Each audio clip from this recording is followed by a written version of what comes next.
शेती भाती घर दार नोकऱ्या येणाऱ्या सगळ्या लोकांच्या येणाऱ्या काळात सगळ्या तरुणींच्या नोकऱ्या गिळणारं हे सरकार आहे. संपूर्ण देश प्रायव्हेटाईज करून जणू काय अडाणी आणि अंबानी हे या देशाचे मालक आहेत. अहो त्यांच्या घरातलं लग्न निघतं तर प्री वेडिंगचा खर्च आणि तो सोहळा बघून सगळ्यांचे डोळे दिपतात आणि या देशामधले स्वतःला मोठे कलाकार म्हणवणारे स्वतःला मोठे सगळे तत्वज्ञानी म्हणणारे हे सगळे लोक इथे कुत्र्यासारखे जिभा काढून बसलेले आहेत. किसके अकाउंट में 15 लाख आए वो हाथ ऊपर करे. ज्याच्या अकाउंट मध्ये 15 लाख आले हात वरती करा. कोणाचेच नाही आले म्हणजे मोदी खोटा बोलतो की नाही? हा, मोदी झूठ बोलताय आहे की नाही? अशा मोदीला रिटायर करायचं की नाही? हा, म्हणून पूर्ण ही भूमिका आजची इथे मांडली की नाशिक, औरंगाबाद, नागपूर, चंद्रपूर, वर्धा इथे सर्व रिटायर्ड लोक, ज्येष्ठ लोक ही भूमिका घेऊन जनतेमध्ये जातील. तुमच्या नंबर अकाउंट मध्ये तुम्ही ठेवता जो पैसा असतो तो काळा का पांढरा हे कोणीच सांगू शकत नाही. त्यामुळे दरवर्षी मी 15 लाख रुपये आणून देईन असं म्हणाला मोदी खोटाच होता. त्याने असत्याचा प्रचार केला. असत्याचा प्रचार करण्याकरता IT सेल राबवला.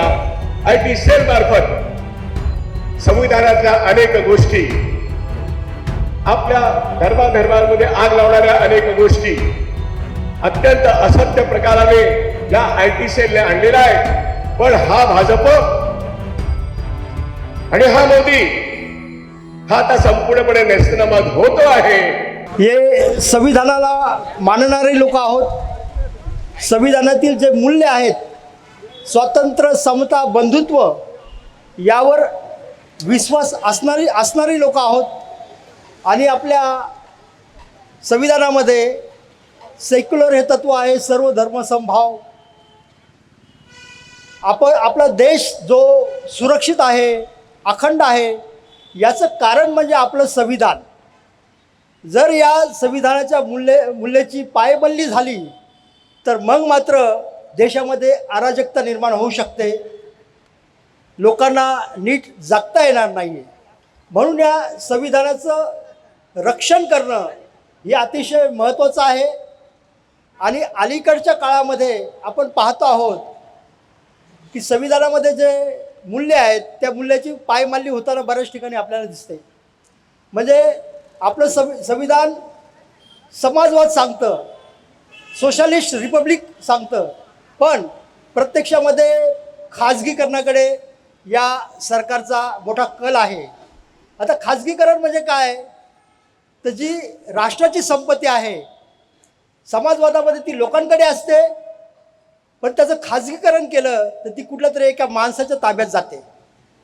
आणि अशा पद्धतीने देशाची संपत्ती जर काही 10% लोकांकडे गेली आणि 90% लोक जर भुके कंगाल राहत असतील तर ही परिस्थिती अतिशय वाईट असेल. आणि याला आपण विकसित भारत म्हणू शकतो का? तर याला आपण विकसित भारत म्हणू शकत नाही. आपल्या समाजामध्ये बऱ्याच लोकांना संविधान म्हणजे काय याची कल्पना नसते. म्हणून आज संविधानाचा जागर आणि भारत जोडो अभियान, भारत जोडो म्हणजे आता गरज का पडली? कारण देशाअंतर्गतलं जे वातावरण आहे ते अतिशय वाईट आहे. बऱ्याच ठिकाणी हिंदू मुस्लिम किंवा असं करून धार्मिक अराजकता माजवण्याचा जो प्रयत्न होतो हा देशाच्या हिताचा नाही आहे. हा देश सुरुवातीपासून सगळ्यांना सोबत घेऊन जाणारा देश आहे. या देशामध्ये अनेक धर्माचे, अनेक जातीचे, अनेक भाषेचे, अनेक प्रांताची लोक आहेत आणि ही सगळी लोक गुण्या गोविंदाने नांदत आलेले आहेत. असं असताना जर आताचं सरकार जर फक्त म्हणत असेल आणि त्यांचा प्रवास जर हिंदू राष्ट्राकडे होत असेल तर ते काही देशाच्या विकासाला हिताचं ठरणार नाही आहे. म्हणून इथे जे जमलेले नागरिक आहेत बहुतेक सगळे ज्येष्ठ नागरिक आहेत आणि जे रिटायर झालेले आहेत, ज्यांनी देशाची सेवा केली ते रिटायर झालेले नागरिक आहेत. आणि हे संवेदनशील लोक म्हणतात की आम्हाला हा देश सुजलाम सुफलाम हवा आहे, सर्वांना संघटित असणारा असा देश हवा आहे.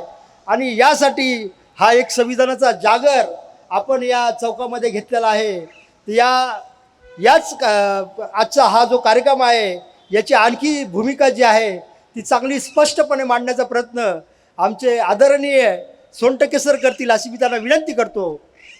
Sontakke sir please. यातलं मला तुम्हाला एक शब्दाचं भाषण द्यायचं नाहीये. तुम्हाला असं वाटेल का मी काहीतरी भारी भारी मुद्दे शब्द सांगेल, अजिबात करायचं नाही आहे. हा अत्यंत गंभीर मुद्दा आहे की मोदीला ना भाजपला का रिटायर करू नये. गंभीर मुद्दा आहे. मोदी आणि भाजपला रिटायर करण्याकरता जेवढे रिटायर्ड झालेले लोक त्यांनी पुढाकार का घेऊ नये, घरी बसून आराम करावा का, असं जबरदस्त मुद्दा आहे. आपण जर सरकारी निम सरकारी प्रायव्हेटमध्ये जर 30-30 वर्ष काम करतो, एखाद्या कंपनीला सरकारला चालवतो आणि आपण ह्या मोदी आणि भाजपला रिटायर का करू शकत नाही. आणि जेवढे ज्येष्ठ वरिष्ठ रिटायर्ड निवृत्त बांधव आहेत, ताई आहेत, सर आहेत, मॅडम आहेत, हे सर्व लोक मोदी आणि भाजपला रिटायर का करू शकत नाही हा प्रश्न घेऊन तुमच्या समोर आलेला आहे.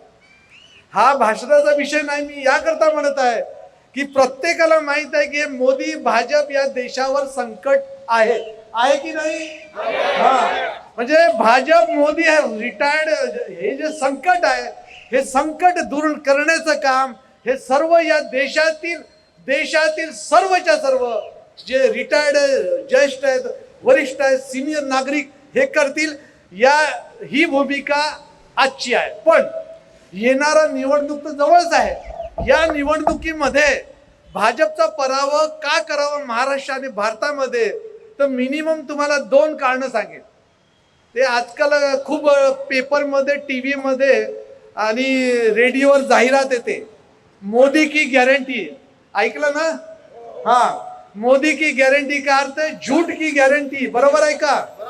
हाँ, मोदी की गारंटी यानी झूठ की गारंटी. अब ये बताओ मुझे, पहला झूठ किसके अकाउंट में 15 लाख आए वो हाथ ऊपर करे. ज्याच्या अकाउंट मध्ये 15 लाख आले हात वरती करा. कोणाचेच नाही आले. म्हणजे मोदी खोटा बोलतो की नाही? हा, मोदी झूठ बोलता आहे की नाही? अशा मोदीला रिटायर करायचं की नाही? हा, म्हणून पूर्ण ही भूमिका आजची इथे मांडली की नाशिक, औरंगाबाद, नागपूर, चंद्रपूर, वर्धा इथे सर्व रिटायर्ड लोक, ज्येष्ठ लोक ही भूमिका घेऊन जनतेमध्ये जातील. Sir welcome. उडगी सरांचं टाळ्याने स्वागत करा प्लीज. तर उडगी सर आलेले आहेत. यानंतर मी रोटे सरांना हा माईक देतो. उडगी सर हे महान व्यक्ती, मी त्यांच्यावर अत्यंत प्रभावित आहे.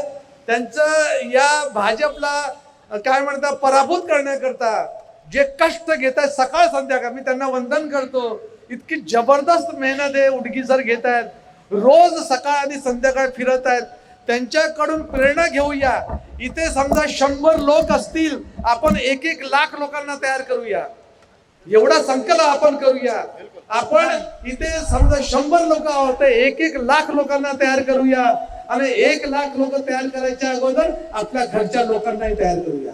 तर असं उडगी सरांचं स्वागत रोटे सर करतील आणि त्यांना माईक देतील अशी मी त्यांना विनंती करतो. घरदार आणि शेती जीवन हे एक वेळ गेलं तर परत येऊ शकतं. आपल्या दंडात ती ताकद आहे. आपण भारतातली चिवट लोक आहोत आणि हजारो वर्षाचा लढण्याचा आपल्याला अनुभव आहे. आणि म्हणून घरदार एक वेळ गेली, शेती भाती गेली, ती परत मिळू शकते. पण एकदा जर स्वातंत्र्य गेलं तर त्यासाठी 150 आणि 200 वर्ष झगडावं लागतं. म्हणून आजच्या घडीला सगळ्यात कळीचा मुद्दा आहे तो आहे आपल्या स्वातंत्र्याचं, म्हणजे आपल्या संविधानाचं, म्हणजे आपल्या लोकशाहीचं रक्षण करणं. मोदी काय करतायत हे जाणणारे तुम्ही सगळे आहात. तुम्हाला सगळ्यांना माहिती आहे ते लोक काय करतायत. त्याचा पाडा वाचायची आणि रडारड करायची काय गरज नाही. आपण काय करणार आहोत हा मुद्दा आहे. आम्ही काय करणार आहोत. आता आम्ही सगळे जेवढी ताकद आहे तेवढं उठून आपण पहिले आता कुठे फोनमध्ये सोशल मीडियामध्ये तर लिहायला पाहिजे. ते लिहिणारे लोक आहेत. ते लिहितील, पण वस्त्यांमध्ये जाणं हे अत्यंत महत्वाची गोष्ट आहे.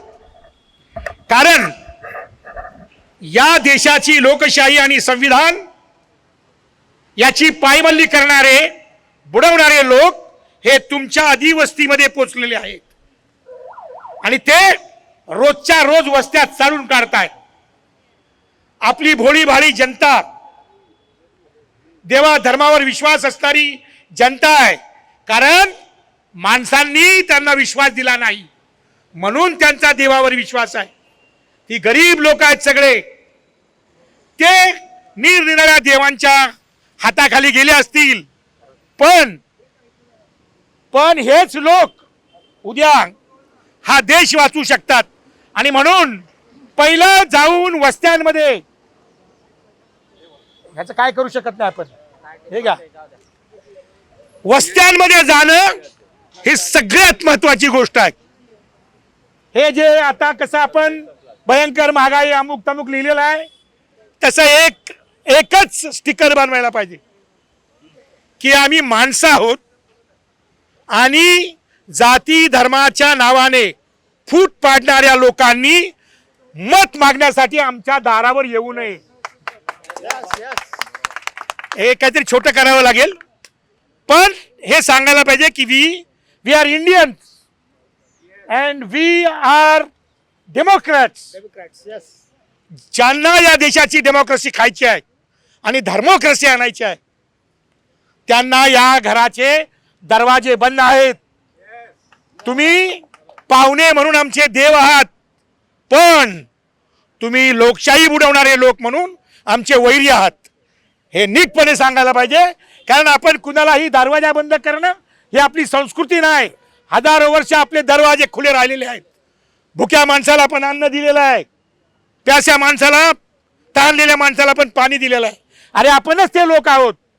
आपले पूर्वज, आता आपण शहरात आलो, आपले पूर्वज लहानपण आठवा. आपण सगळे बालपणामध्ये आपल्या आया, आपल्या बहिणी या शेतामध्ये 12-12 तास वाकवून काम करत होत्या. आज आपण बाबासाहेबांमुळे किंवा एकंदरीत या देशामध्ये लोकशाही आल्यामुळे, छोटी का होईना, पूर्ण नाही छोटी, पण त्यामुळे आपण आज चांगल्या कपड्यामध्ये आज इकडे उभे आहोत. आपली संस्कृती आहे. कुणाला दरवाजे बंद करण्याची संस्कृती नसली तरी ज्या वेळेस शत्रूचा हल्ला होतो त्यावेळेला प्रत्येक घर बाले किल्ला होतो. हे लक्षात ठेवायला पाहिजे आपण.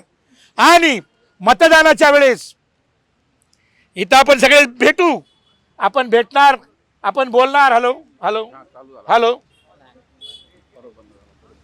हॅलो, नाही ते खराब आहे. माझा आवाज येते ना सगळ्यांना? काय गरज नाही. भले शेती भाती घर दार नोकऱ्या येणाऱ्या सगळ्या लोकांच्या, येणाऱ्या काळात सगळ्या तरुणींच्या नोकऱ्या गिळणारं हे सरकार आहे.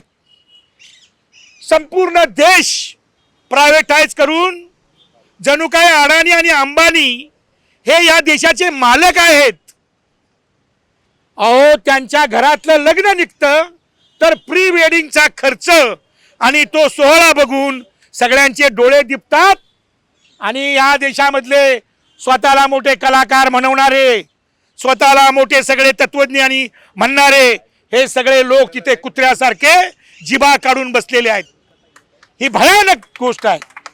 इतकं हिडीस आणि इतकं वाईट दर्शन पैशाचं आणि संपत्तीचं हे मी कधी बघितलं नव्हतं.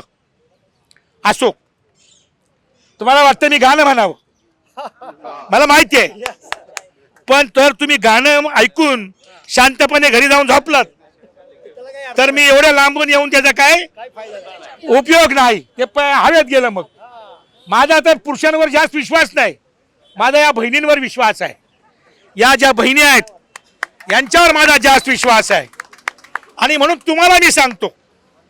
तुम्हाला सांगतो मी, मुलं बाळ नातवंड यांना दूर ढकलू नका, पण दिवसातले काही दिवस, दिवसातले काही तास हे निरनिराळ्या वस्त्यांमध्ये जाऊन आता बोलण्याची गरज आहे. स्त्रियांना सहसा कुणी भाई लोक किंवा तिकडचे दादा लोक त्रास देणार नाहीत.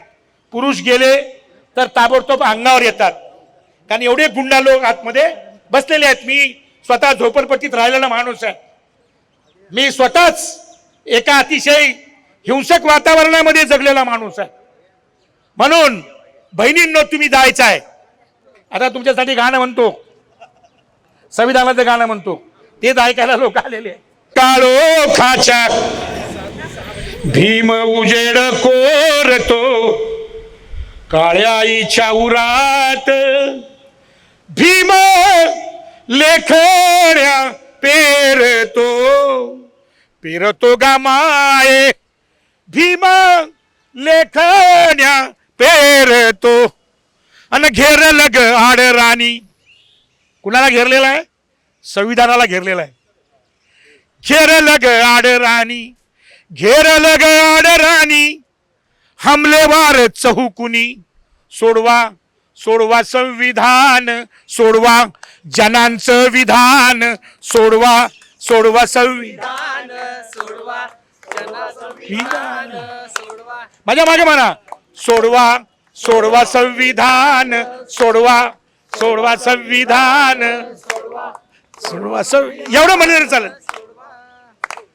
स्वातंत्र्याचा रोज खून, स्वातंत्र्याचा रोज खून, स्वातंत्र्याचा रोज खून, स्वातंत्र्याचा रोज खून, न्यायाचा हरवला प्राण, न्यायाचा हरवला प्राण, न्यायाचा हरवला प्राण. न्यायाचा हरवला प्राण. अरे मी म्हणत नाही, सुप्रीम कोर्टाचे जजेस ते बोलतात की आता आमच्याकडनं काय अपेक्षा धरू.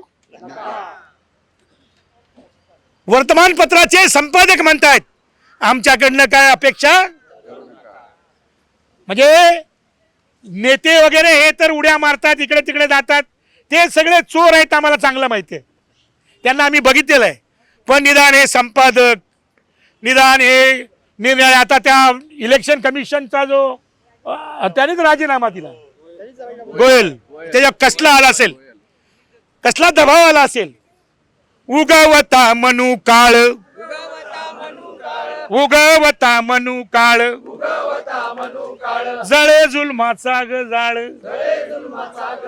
जागे पहारे श्वासावरी, काळ्या साऱ्या मरणादारी, मनगटाच्या जोरावरी, भाजे हवळा घरावरी, कुठं शोधू लोकशाही, लोक मेले उरली शाही, गेला देशाचा पराण, सोडवा सोडवा संविधान, सोडवा सोडवा संविधान, सोडवा संविधान.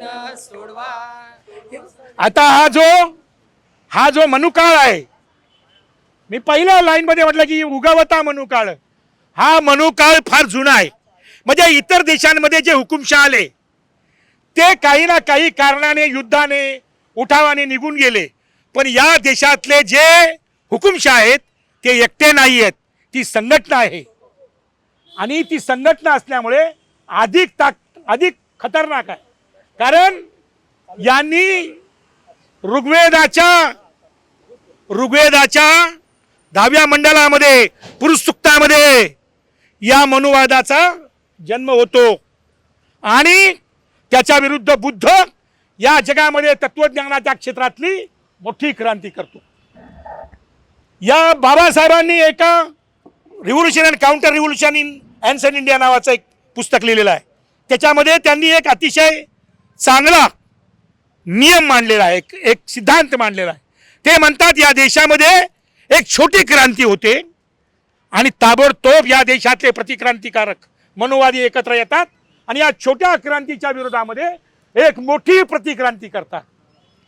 बुद्धाने क्रांती केली, पुष्यमित्र शुंगाने 400 वर्षानंतर बौद्ध भिक्खूंना म्हणले, त्या बौद्ध भिक्खूचं डोकं आणा, मी तुम्हाला 100 मोहरा देतो.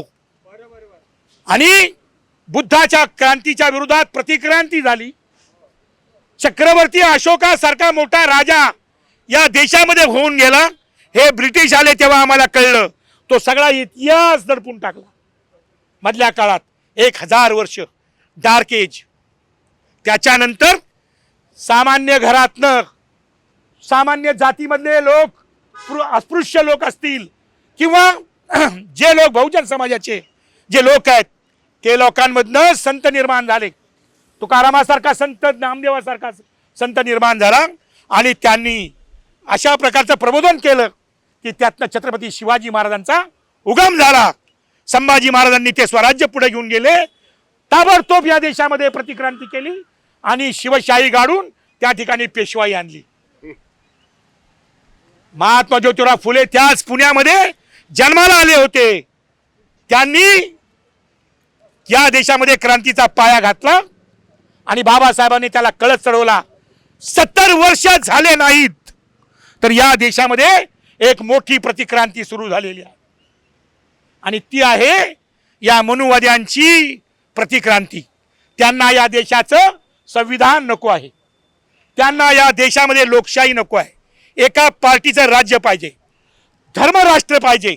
आणि बाबासाहेबांनी सांगितलेलं आहे की जेव्हा माझा हा प्रिय भारत धर्मराष्ट्र होईल त्यावेळेला या देशातील जनता बुडालेली असेल, जनतेचं काही राहणार नाही. आणि म्हणून सगळ्यांनी या इलेक्शनमध्ये 2024ला तुम्ही कुणालाही मत द्या, पण कुणाला मत द्यायचे नाही. मोठ्यानं सांगा, कुणाला मत द्यायचं नाही, कुणाला मत द्यायचं नाही. हे तुम्हाला कळलं, हे तुम्ही लोकांना कधी सांगणार. आता आम्ही तर रोज फिरतो आहे.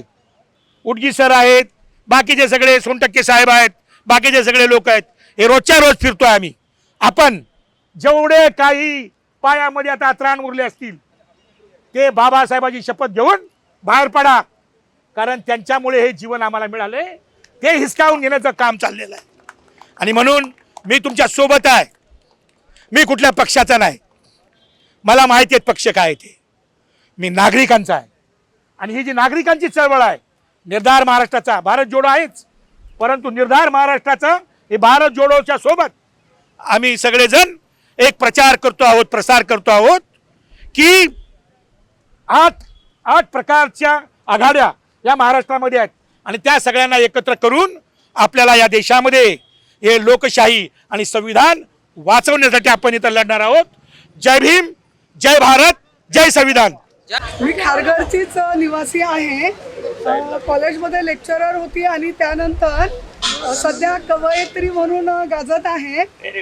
संविधान हिंदू बिलाबद्दल अभ्यास करून स्त्रीमुक्तीचा जाहीरनामा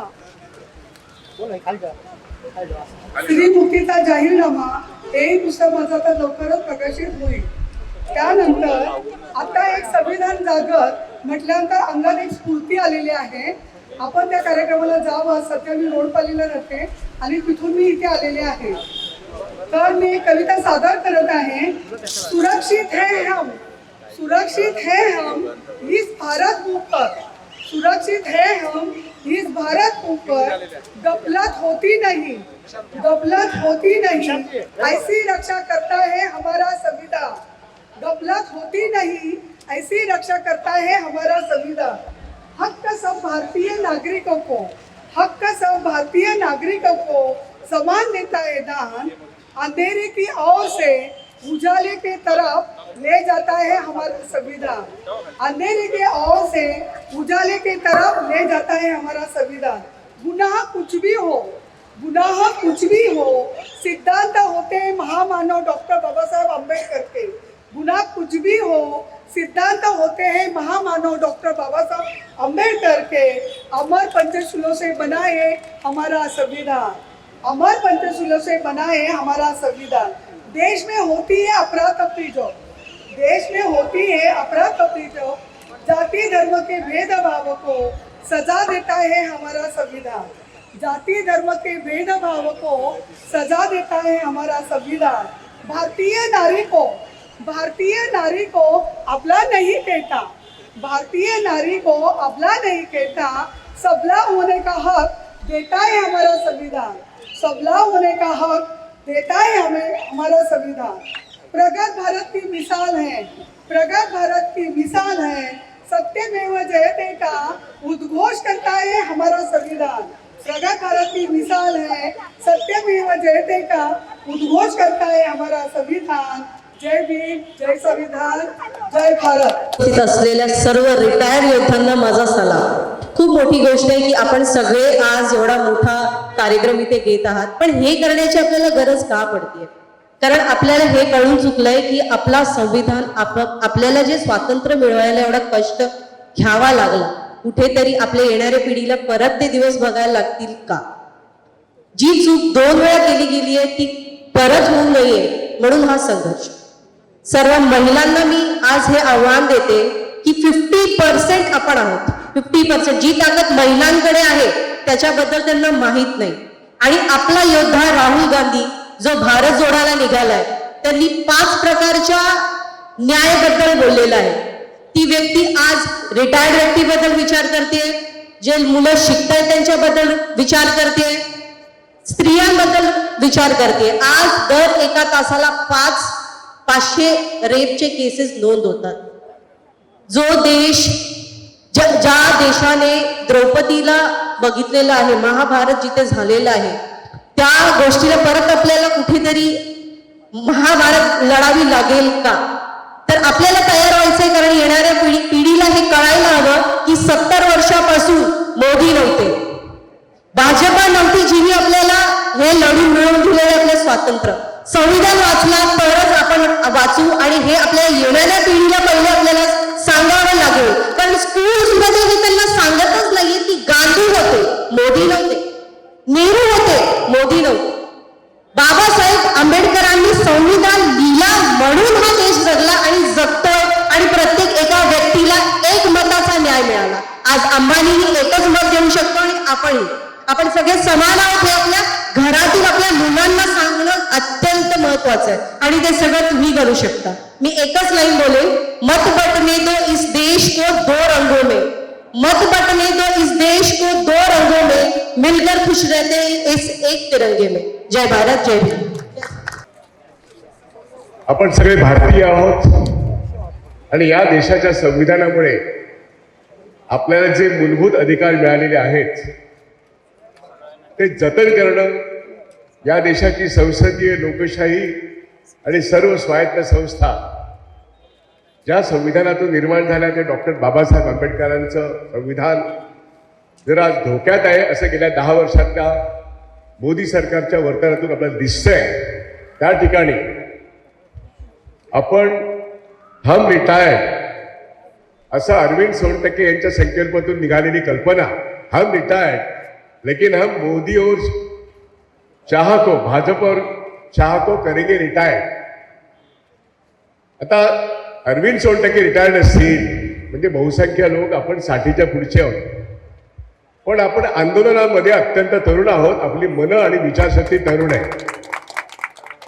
आपलं संविधान 1950 सालापासून ते आतापर्यंत संपूर्ण जगाला मार्गदर्शन करणार आहे। आपण तरुण आहोत, आणि ज्यांना आपण रिटायर करू इच्छितो त्यांना रिटायर केल्यानंतर त्यांना खारघर, नवी मुंबई, पनवेल असं पुढे घर नाही मिळणार, त्यांना या देशातल्या जेलमध्ये पण जागा मिळणार नाही।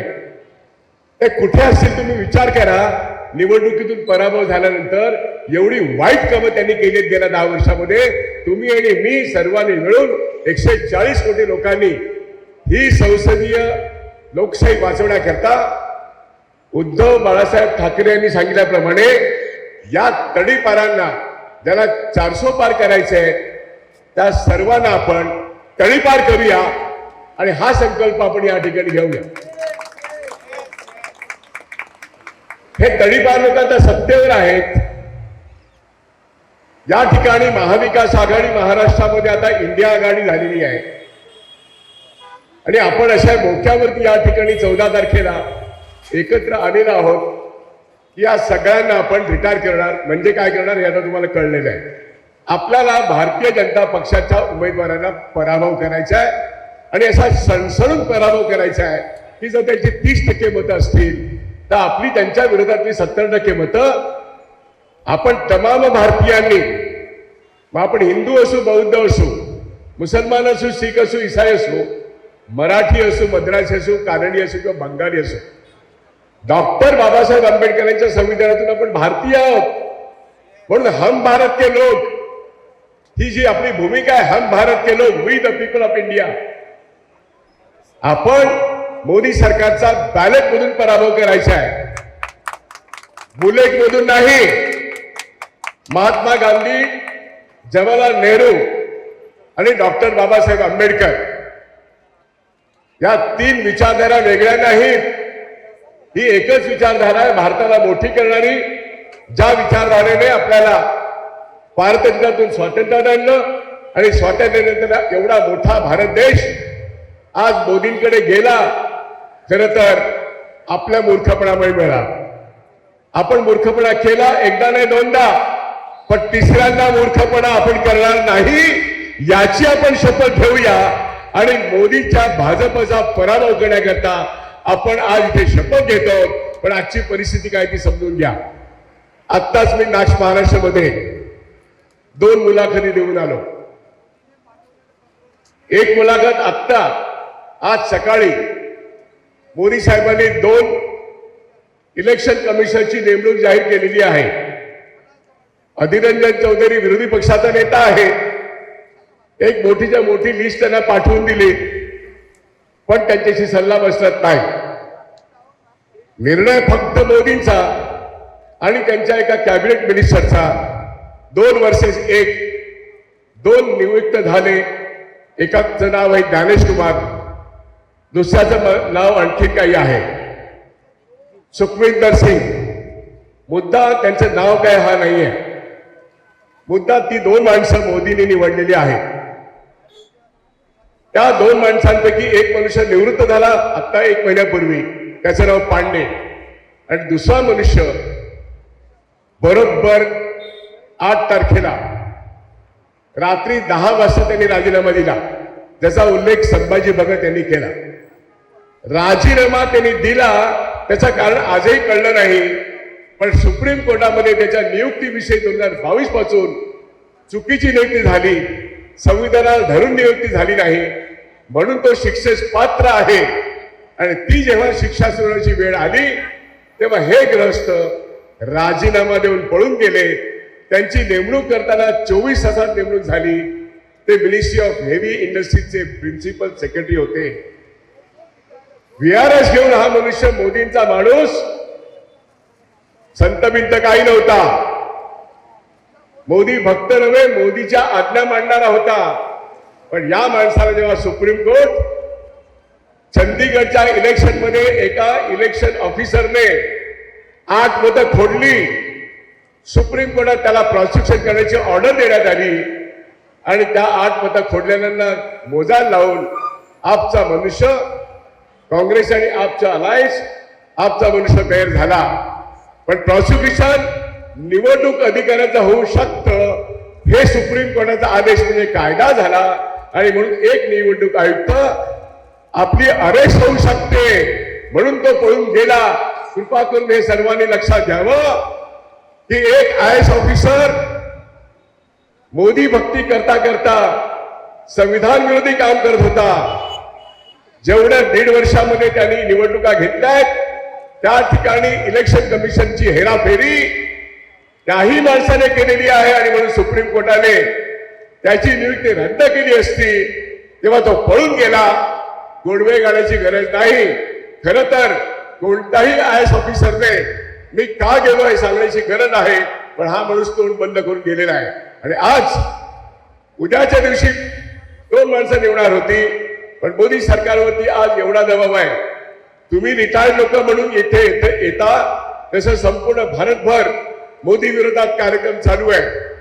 राहुल गांधी न्याय यात्रा घेऊन महाराष्ट्रामध्ये 12 मार्चला आलेले आहेत. आणि 12 मार्च पासून आतापर्यंत हजारो शेतकरी, कामगार, आदिवासी त्यांच्या बरोबर येत आहेत. आणि उद्या 15 तारीख वाडा, भिवंडी आणि त्या ठिकाणी मोखाडा, मनोर प्रचंड मोठ्या सभा आहेत. यात्रा मोठी आहे, याची धडकी भरलेली आहे. मोदी भक्तांमध्ये, भारतीय जनता पार्टीमध्ये रोज ते चुका करतायत.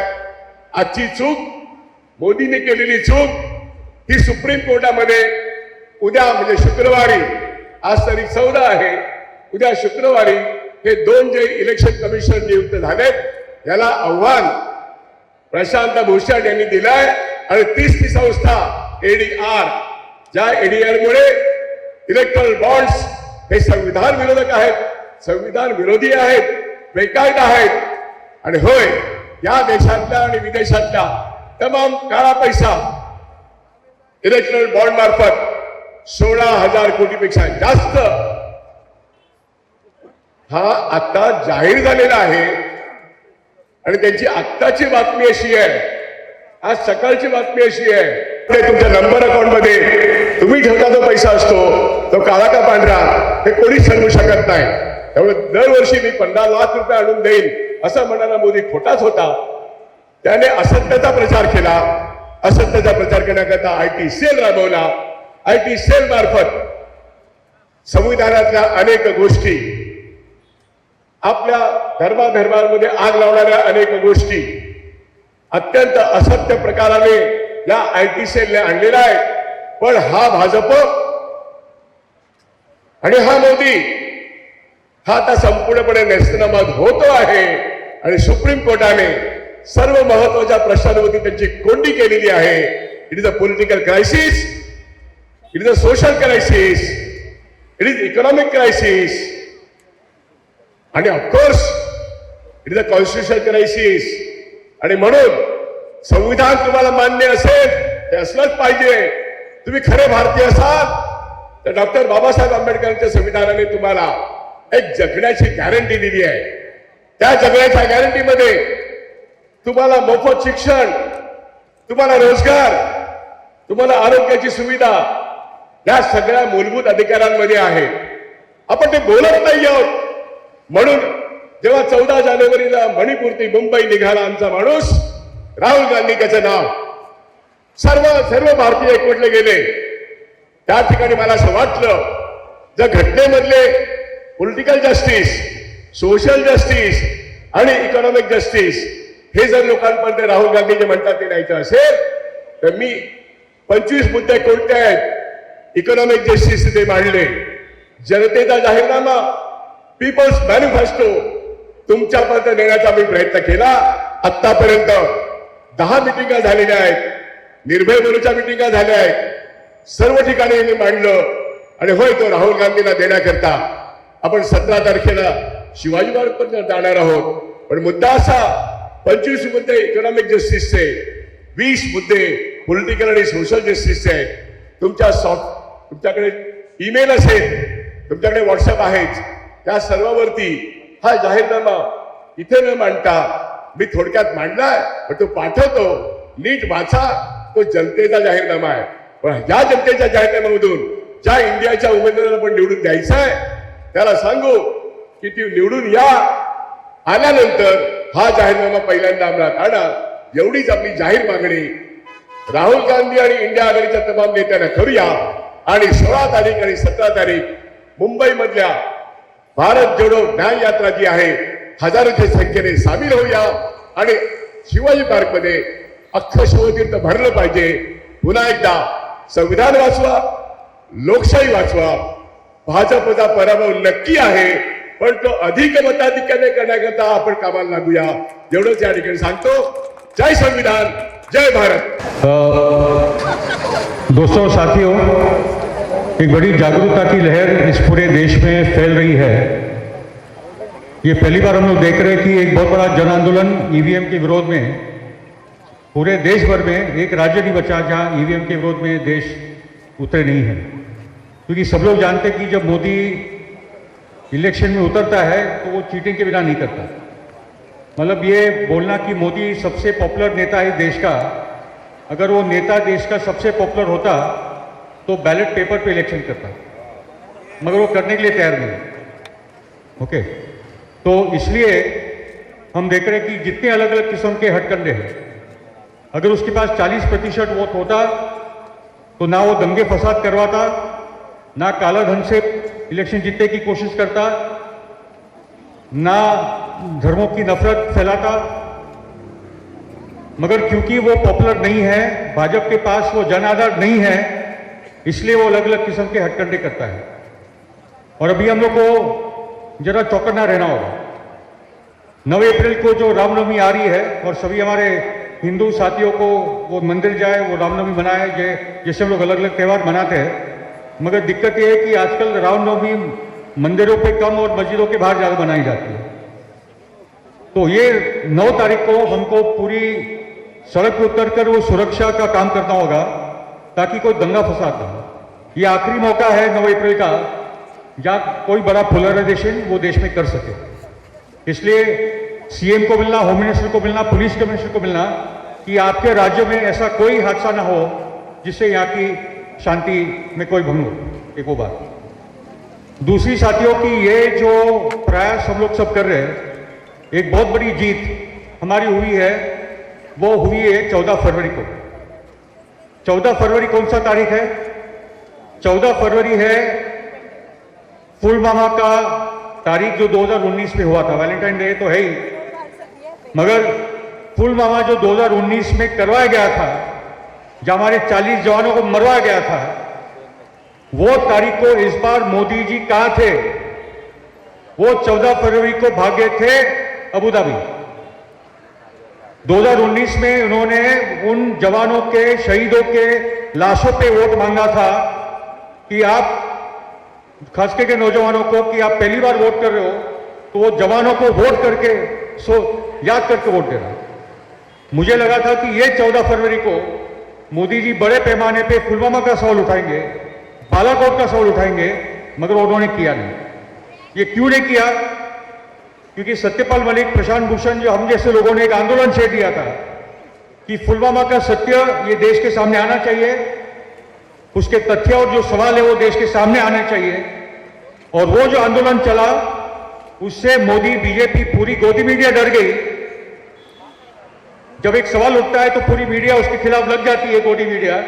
मगर सत्यपाल मलिक को उन्होंने कोई अटैक नहीं किया, ईडी सीबीआई लगा दी, मगर पुलवामा को उत्तर देने के लिए ये सरकार, अमित शाह, मोदी तैयार नहीं है। जिसका मतलब है कि हम लोगों ने एक बहुत बड़ी लड़ाई लड़कर पुलवामा का सवाल तो हम लोगों ने देश के सामने रखा और मोदी जी को चुप बिठा दिया ये 14 फरवरी को।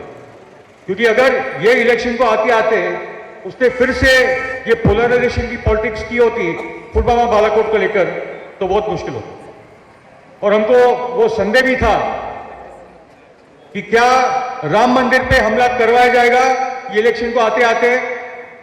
ये हम लोगों ने, ये उद्धव ठाकरे, संजय राउत, सब लोगों ने बात बोली थी और अभी भी हम लोग बोल रहे हैं कि ये खतरा गया नहीं है। रामनवमी के टाइम पे जो ट्रेन और बसों में राम भक्त जाएंगे, संजय राउत ने बोला कि गोधरा कांड जैसा कुछ करवाया जा सकता है। ये लगातार हम लोग को ये बात ही बोलनी होगी कि सरकार, हम लोग जानते हैं कि आप लोग ये कर सकते हो और हमसे चेतावनी है, पूरी देश आपकी ये साजिश बार बार समझ चुकी है। इस बार लोग चुप नहीं बैठने वाले। और उसके साथ साथियों, आखिरी बात बोलते हुए कि ये जो चुनाव है वो बहुत ही खतरनाक चुनाव है। ये संविधान पे जो हमला है, ये संविधान जो इस देश की आत्मा है, जो हमारे आजादी के आंदोलन से आया हुआ एक संविधान है, उस संविधान को डिफेंड करने के लिए आज अरविंद सोनटके और हमारे सब साथी, जो रिटायर्ड साथी, और जो नारा भी आपका अच्छा है, हम रिटायर्ड, हम करेंगे मोदी को रिटायर, ये बहुत बड़ा नारा है। और देश के आप जैसे जो साथी है, जो रिटायर्ड साथी है, जो सड़क पे उतरे, उससे पूरे देश को एक बहुत बड़ी ताकत मिली। धन्यवाद सर।